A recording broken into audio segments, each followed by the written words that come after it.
स्वागत है आपका अपने मिस्टर यूनिवर्स बायो चैनल में। कैसे हो सब लोग। आज अपन शुरुआत करने वाले हैं, वो करेंगे कोशिका की संरचना एवं कार्य। जो अपना बायोमोलिक्यूल वाला चैप्टर था ना, वो कंप्लीट हो चुका है। उम्र थका नहीं सकती, उम्र थका नहीं सकती, ठोकर गिरा नहीं सकती, उम्र हरा नहीं सकती, ठोकर गिरा नहीं सकती, अगर जिद है जीतने की तो हार भी हरा नहीं सकती। ठीक है, इसी मोटिवेशन के साथ आज शुरू करते हैं न्यू चैप्टर एकदम कोशिका यानी सेल वाला।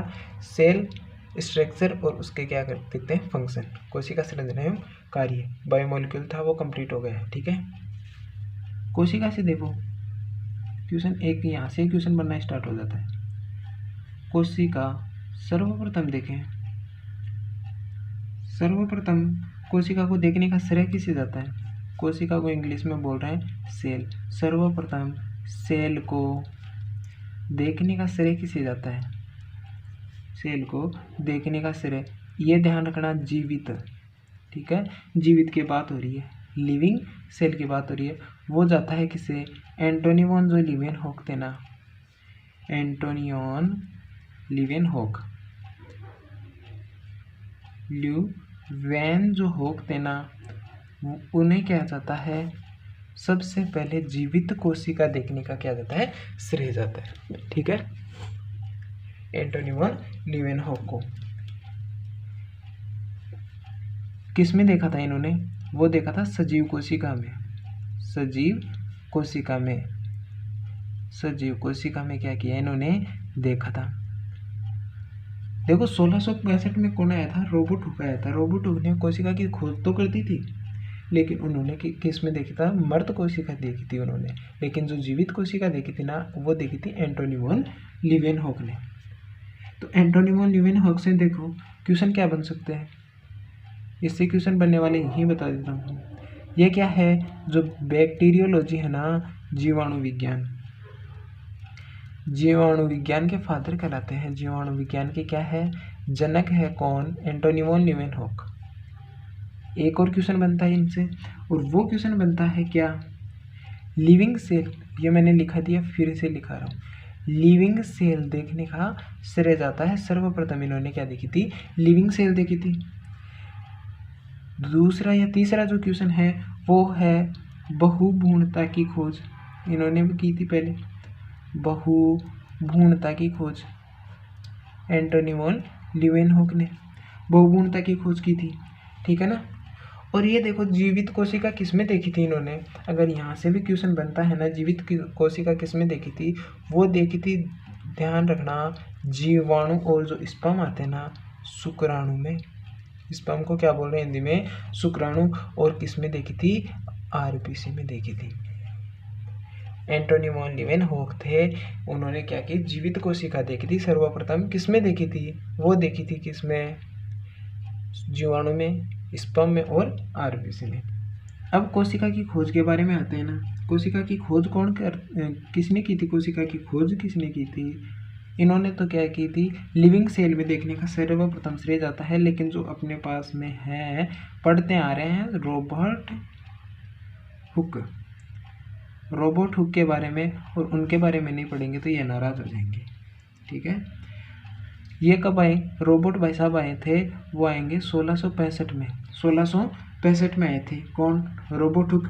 रॉबर्ट हुक 1665 में आए, और इन्होंने क्या किया, सेल की क्या की, खोज की, कोशिका की खोज की, कोशिका की खोज की। और इन किसमें खोज की, कोशिका की, मृत हनी कॉम्ब में, मृत हनी कॉम्ब सेल में, यानी मधुमक्खियों के छत्ते में देखी थी। ठीक है ना। अब किन से, रॉबर्ट भाई साहब से जो क्वेश्चन बनने वाले हैं वो देखते हैं। और वो कौन से क्वेश्चन बनते हैं रॉबर्ट हुक से, रॉबर्ट हुक को सेल विज्ञान के क्या, सेल विज्ञान के क्या जनक बोलते हैं, किसे, रॉबर्ट हुक को। इसे बोल रहे थे जीवाणु विज्ञान के जनक, किसे, एंटोनी वॉन लीवेनहॉक को। इन्होंने क्या की, सेल की खोज की। ठीक है, इन्होंने किसमें, ये भी ध्यान रखना, सेल वाल की भी खोज की थी, सेल वाल की यानी कोशिका भित्ति की भी क्या की, खोज की। किसमें? Cork cell. ठीक है, यहाँ से क्वेश्चन रोबोट हुक से भी सिंपल क्वेश्चन बन गया। ठीक है, यहाँ से काफ़ी बार क्वेश्चन पूछा जाता है इनसे। ठीक है ना। हाँ, सेल है ना, वो इसको क्या बोलते हैं, अगर टेक्निकल वर्ड यूज करें ना, वो बोलते हैं इसको साइटो भी यूज कर लेते हैं। ठीक है, साइटोलॉजी, कोशिका विज्ञान को यानी कोशिका अध्ययन को क्या बोल रहे हैं? साइटोलॉजी। वो आगे पढ़ा दूंगा आपको। इसके लगभग मैं बता दूं आपको, लगभग वही 10 से 12 भी नहीं, इसके होंगे 13 से 14 लेक्चर होंगे कोशिका के, और फिर ये कंप्लीट हो जाएगा चैप्टर। ठीक है, अब देख रहे हैं क्या, अब देखते हैं क्या, सेल थ्योरी, कोशिका सिद्धांत, सेल थ्योरी, सेल थ्योरी, कोशिका सिद्धांत देखते हैं। और कोशिका सिद्धांत कब आया था? यहाँ से क्वेश्चन बनता है। कोशिका सिद्धांत आया था 1838 से 39, 1838 से 39 में दिया था। कोशिका सिद्धांत जो देने का श्रेय जाता है ना, वो जाता है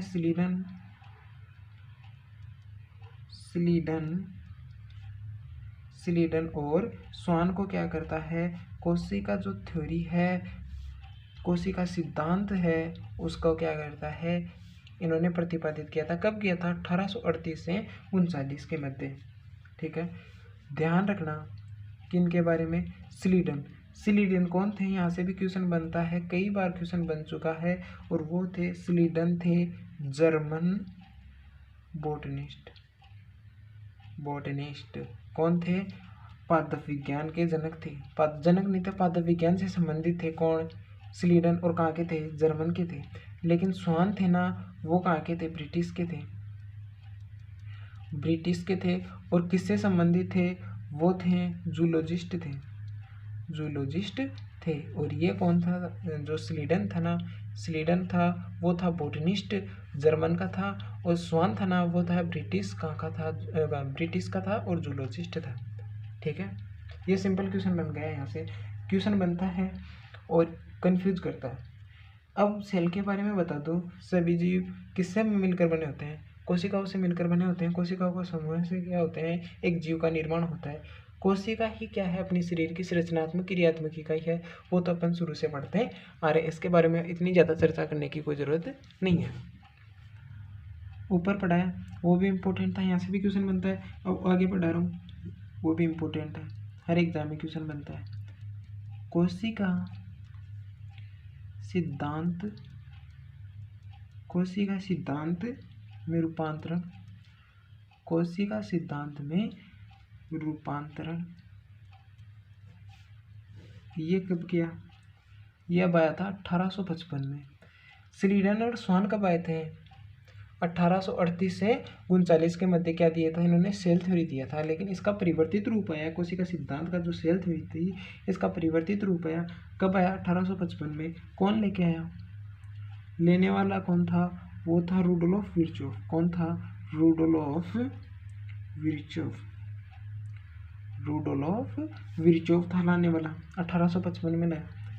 और इन्होंने क्या कहा सेल के बारे में? ओमनिस सेलुला ई सेलुला इन्होंने कहा। किसने? रुडोल्फ विर्चोव ने। अर्थात अगर हिंदी में बात करें, क्या नई कोशिका का निर्माण पुरानी कोशिकाओं से होता है? इन्होंने बताया नई कोशिका का निर्माण है ना, नई कोशिका का निर्माण पुरानी कोशिका से होता है, पुरानी कोशिका से होता है।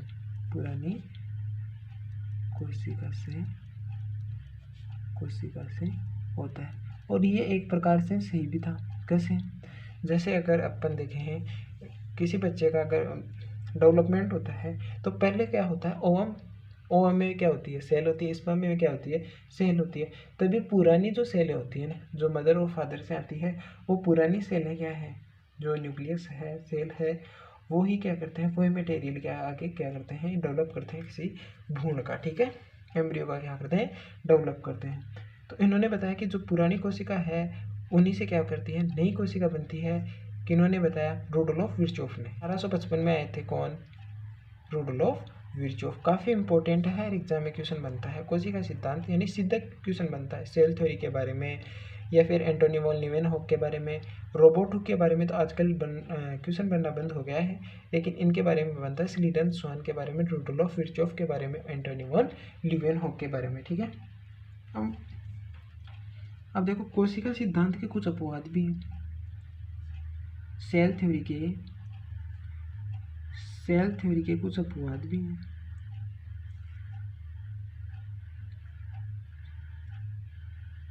अरे भाई, सेल थ्योरी के क्या है, कुछ अपवाद भी है, और वो अपवाद क्या है? सेल थ्योरी के अपवाद पढ़ेंगे ना।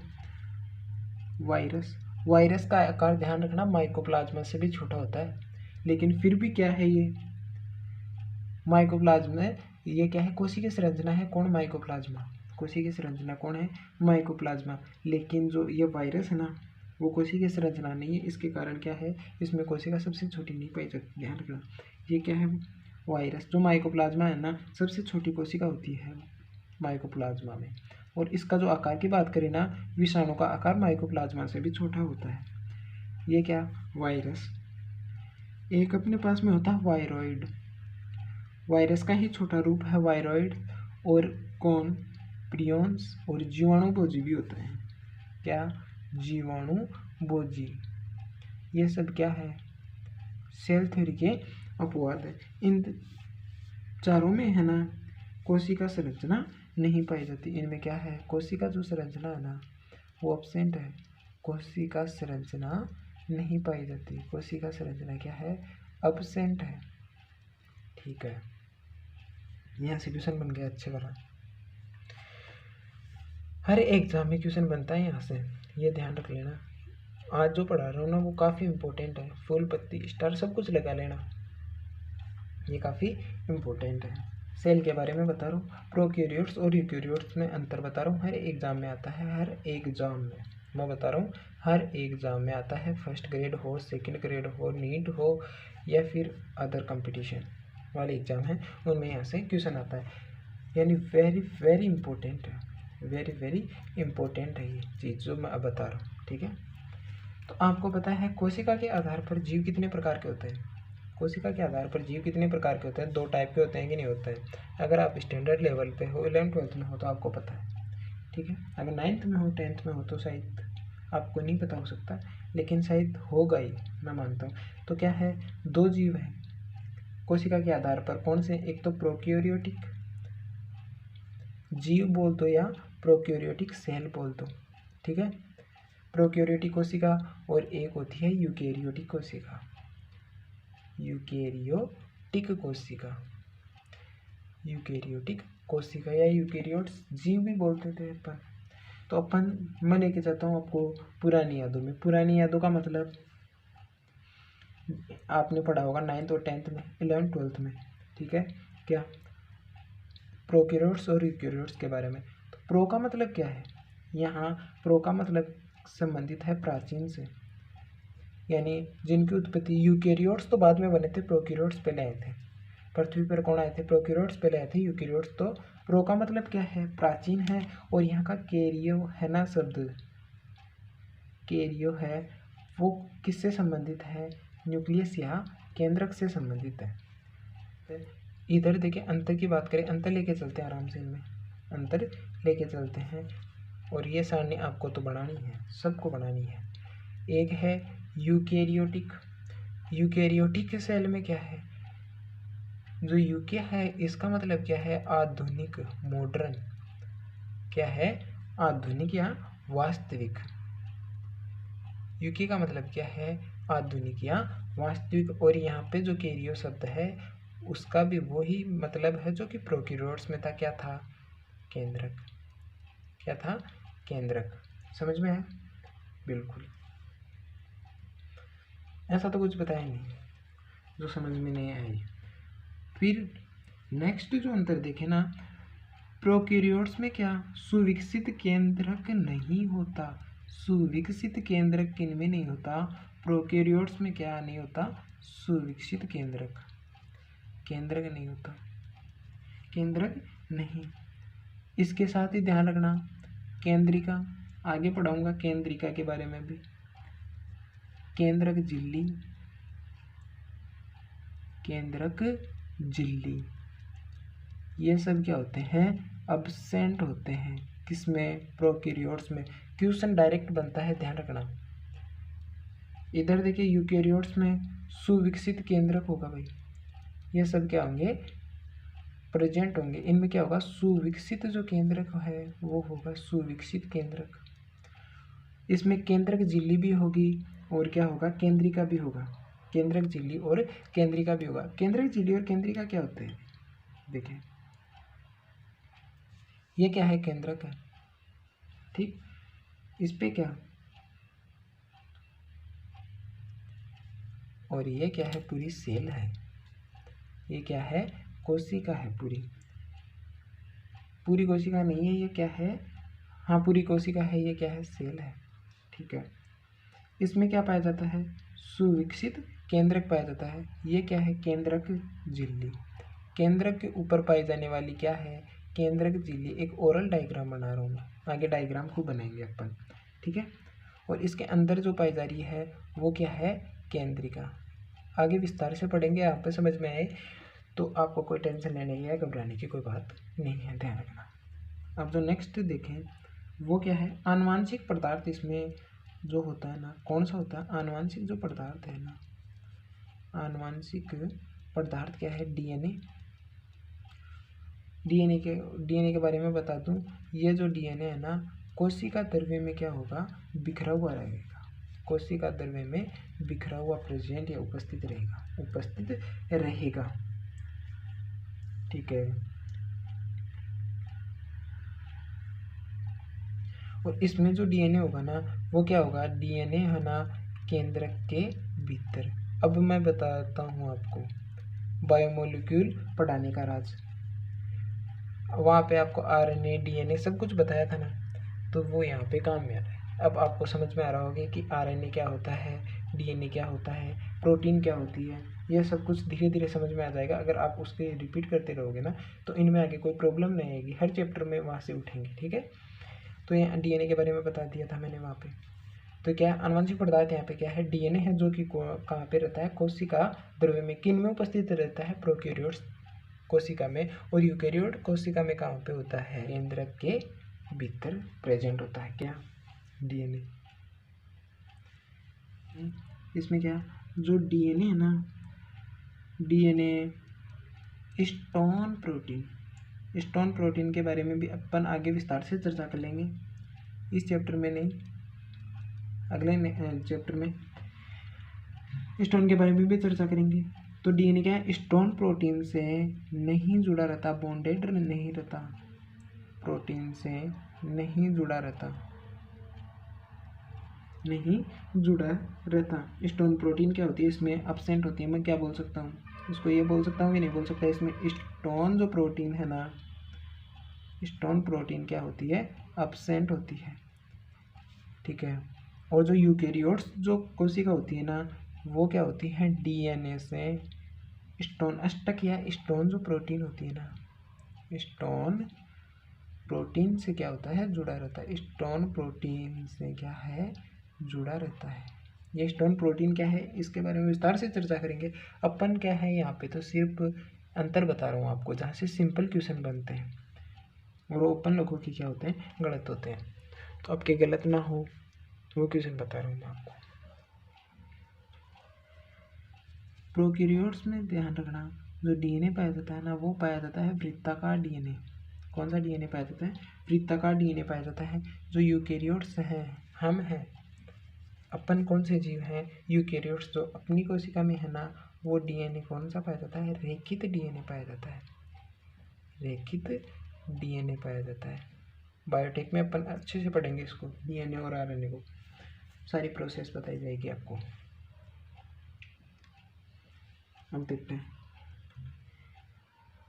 इनमें क्या, प्रोकैरियोट्स जो होते हैं ना, इनमें झिल्ली युक्त जो कोशिकांग है ना, झिल्ली युक्त कोशिकांग अब्सेंट होते हैं। झिल्ली युक्त कोशिकांग अब्सेंट होते हैं, प्रेजेंट नहीं, अब्सेंट होते हैं। किनमें? प्रोकैरियोट्स में, लेकिन जो यूकैरियोट्स में होते हैं ना, इनमें क्या होते हैं, प्रेजेंट होते हैं।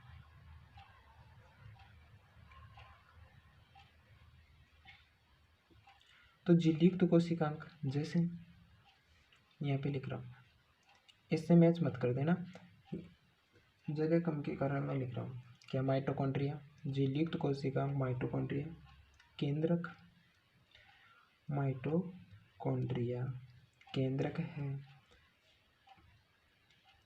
प्लास्टिड है, एंडोप्लाज्मिक रेटिकुलम है। ये क्या है, अंतरपर्दरवी जालिका। इसके बारे में इसी चैप्टर में आगे विस्तार से चर्चा कर लेंगे। फिर अपने पास में है लाइसोसोम, लाइसोसोम्स। ये क्या होते हैं, सभी क्या होते हैं, एब्सेंट होते हैं। किसमें होते हैं एब्सेंट, प्रोकैरियोट्स में, लेकिन यूकैरियोट्स में क्या होते हैं, ये प्रेजेंट होते हैं। कौन, इनको मिक्स मत कर देना मेरे भाई। माइटोकॉन्ड्रिया, प्लास्टिड है ये झिल्लियुक्त कोशिकांक। ये क्या है, झिल्लियुक्त कोशिकांक है, किन में प्रेजेंट हो रहे हैं, यूकैरियोट्स में प्रेजेंट हो रहे हैं, लेकिन प्रोकैरियोट्स में क्या नहीं है, प्रेजेंट नहीं है। तो अपन ने क्या पढ़ा आज, प्रोकैरियोट्स देगा, यूकैरियोट्स देगा। हाँ, अब आगे और कंटिन्यू करते हैं। हाँ, ये क्या है, इधर प्रोकैरियोटिक सेल है, इधर कौन सी है, यूकैरियोटिक सेल है। तो अपन ने पढ़ा प्रोकैरियोटिक जो है झिल्लियुक्त कोशिकांक एब्सेंट होते हैं, यूकैरियोट्स में झिल्लियुक्त कोशिकांक लाइक देखें तो माइटोकॉन्ड्रिया है, प्लास्टिड है, न्यूक्लियस है, ये सब क्या होते हैं, प्रेजेंट होते हैं। किसमें, यूकैरियोट्स में। कंफ्यूज मत हो जाना। हाँ, ये ध्यान रखना, राइबोसोम जो है ना, राइबोसोम है ना, वो प्रोकैरियोट में भी क्या होते हैं, प्रेजेंट होते हैं, और यूकैरियोटिक में भी क्या होते हैं, प्रेजेंट होते हैं। कौन, राइबोसोम।